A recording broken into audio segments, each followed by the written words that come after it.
Start. सभापति महोदय, पिछले कई सालों से स्थिति में सुधार नहीं हुआ है। स्थिति के हल के लिए हिंदी भाषा का विकास भी नहीं हुआ है। यह संशोधन केवल हिंदी भाषी क्षेत्रों पर ही लागू होता है। अन्य क्षेत्रों के बारे में सरकार ने कुछ नहीं किया है। समय की मांग है कि न्याय पूरे देश में क्षेत्रीय भाषाओं में प्रदान किया जाए। इसलिए यदि सरकार सभी क्षेत्रीय भाषाओं में अनुवाद के लिए व्यापक संशोधन लाती है तो अच्छा होगा, लेकिन दुर्भाग्य से ऐसा नहीं किया गया है। मेरे मत से भारत सरकार और सरकारी संस्थाओं को भाषा के संबंध में कोई एक आधारभूत नीति अपनानी चाहिए।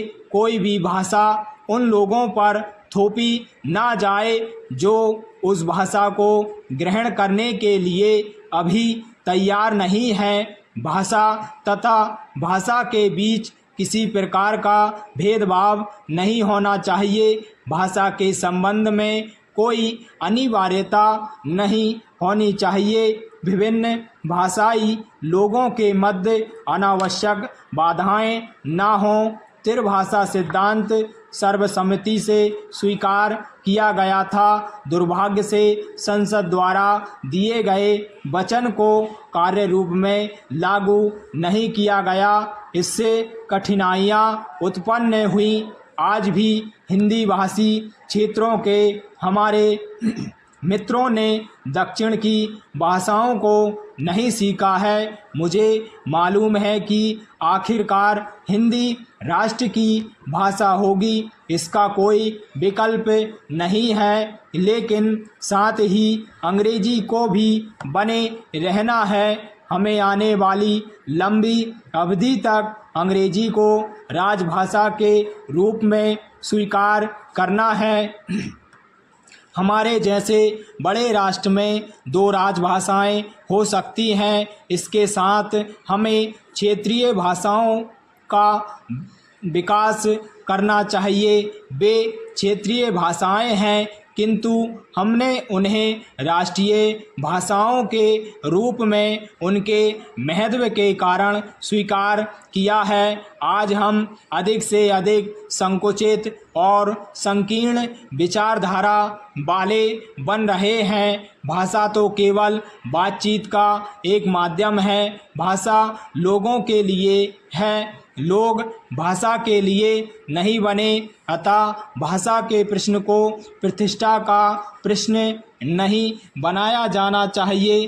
पैरा मंत्री महोदय को यह घोषणा करनी चाहिए कि वे संविधान की 8वीं अनुसूची में सम्मिलित सभी भाषाओं में संविधान के अनुवाद का कार्य शुरू करेंगे। भारत के लोगों को अपनी भाषा में अपना संविधान जानना चाहिए। जो संविधान संशोधन पेश किए गए हैं उनसे स्पष्ट है कि संविधान के हिंदी अनुवाद को प्राधिकृत किए जाने का दक्षिण भारत में कोई विरोध नहीं करता है। संविधान के हिंदी अनुवाद को जल्दी पूरा किए जाने की आवश्यकता के संबंध में सभी एक मत हैं। हम हिंदी को 2 संपर्क भाषाओं में से एक के रूप में स्वीकार करते हैं, परंतु यही समय है जबकि हम में से